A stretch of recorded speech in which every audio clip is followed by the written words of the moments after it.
Assalamualaikum warahmatullahi wabarakatuh. Halo ayah bunda, jumpa lagi kita di YouTube channelnya TK Asia. Bagaimana kabarnya? Mudah-mudahan semua sehat.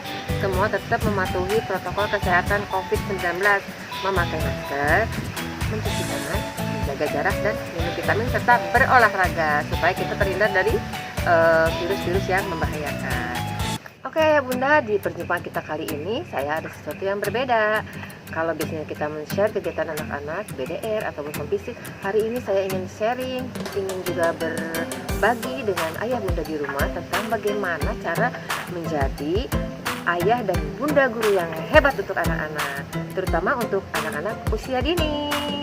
Kita akan sharing bersama kiat-kiatnya seperti apa. Oke ya bunda, seperti yang saya katakan tadi, bahwa sebelum menjadi ayah bunda guru yang hebat untuk anak-anak, yang harus kita pelajari atau kita pahami terlebih dahulu adalah karakteristik anak usia dini.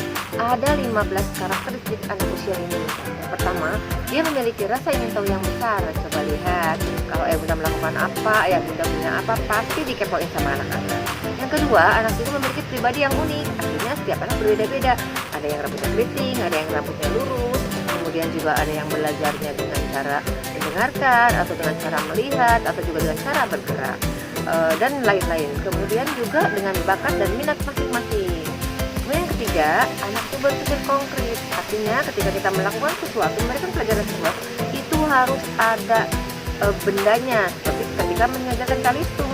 Kenapa kalistung dilarang? Karena itu tidak konkret. Tapi kalau ayah bunda mengajarkan berhitung dengan cara, misalnya memberikan 3 buah apel kepada anak-anak dan suruh menghitungnya, pasti mereka akan langsung bisa menghitungnya 1, 2, 3. Kemudian yang keempat, anak itu memiliki sifat yang egosentris. Pasti ini sudah diketahui oleh ayah bunda semua. Anak-anak itu memang senangnya mau menang sendiri, senangnya mau menguasai permainan juga sendiri, tidak mau berbagi, dan sebagainya. Kemudian yang berikutnya, anak-anak senang berfantasi dan berimajinasi. Siapa di rumah ayah bunda yang misalnya lipstiknya dipakai sama anak-anak, sepatunya dipakai sama anak-anak, atau apapun yang dia kerjakan, dia sedang berfantasi atau berimajinasi. Kadang-kadang dia memiliki teman misalnya yang diajak temannya itu adalah misalnya bonekanya, hewan peliharaannya, atau apapun yang ada di rumah. Itu adalah memang karakteristik dari anak usia dini. Yang selanjutnya, anak-anak juga sangat aktif dan energik. Kalau belum habis baterainya, anak-anak tidak akan berkegiatan. Dan ini yang harus kita bicara positif pada ayah bunda. Berikutnya, anak-anak juga punya jiwa petualang. Dia senang menjelajah rumah, dia senang menjelajah sesuatu yang baru. Silakan ayah bunda perhatikan apa yang dia lakukan di rumah seharian. Ya. Kemudian berikutnya, anak-anak juga belajar dengan banyak hal, menggunakan mesin, membaui, memegang, menginjak, dan sebagainya. Yang berikutnya, anak-anak juga memiliki konsentrasi yang pendek. Jadi, kalau kita mengajarin anak-anak, jangan lama-lama meminta mereka berkonsentrasi, karena anak-anak paling lama itu 5-10 menit. Jadi anak bunda lebih baik lakukan kegiatan yang melibatkan dia secara langsung. Yang berikutnya, anak-anak itu spontan. Spontan artinya dia senang ceplas-ceplos, dia senang mengucapkan sesuatu yang memang apa adanya. Jadi hati-hati dengan anak-anak. Kemudian yang berikutnya juga, anak-anak juga merupakan bagian dari makhluk sosial. Artinya mereka suka bersosialisasi, mereka senang berteman dan berkawan.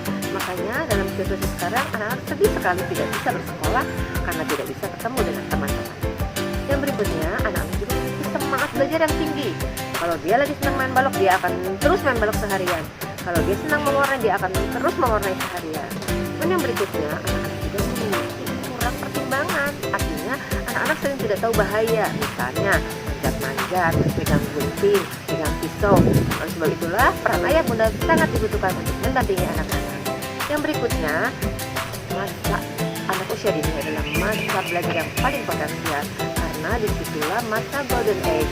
Jadi apapun yang kita berikan yang positif kepada anak pasti akan tertanam dalam jangka waktu yang panjang untuk anak-anak.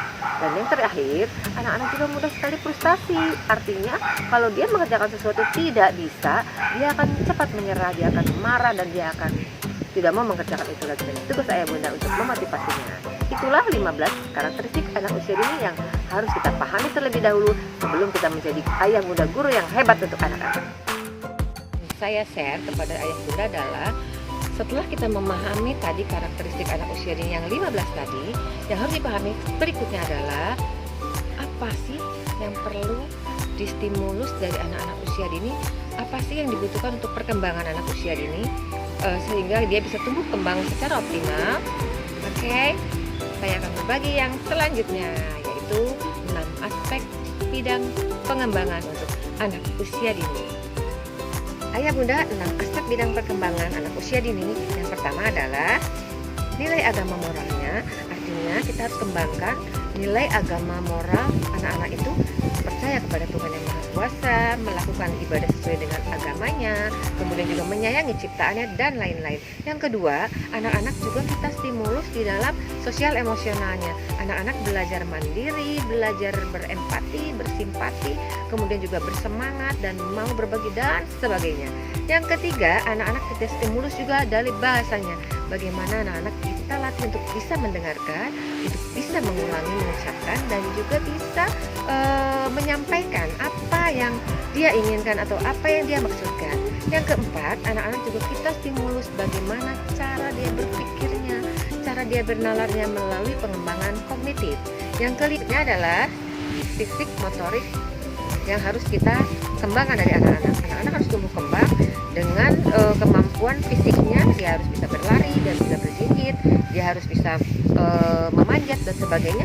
Juga kita kembangkan juga motorik halusnya, bisa meremas, bisa menulis dan sebagainya. Dan yang terakhir, kita kembangkan juga nilai-nilai kreativitasnya.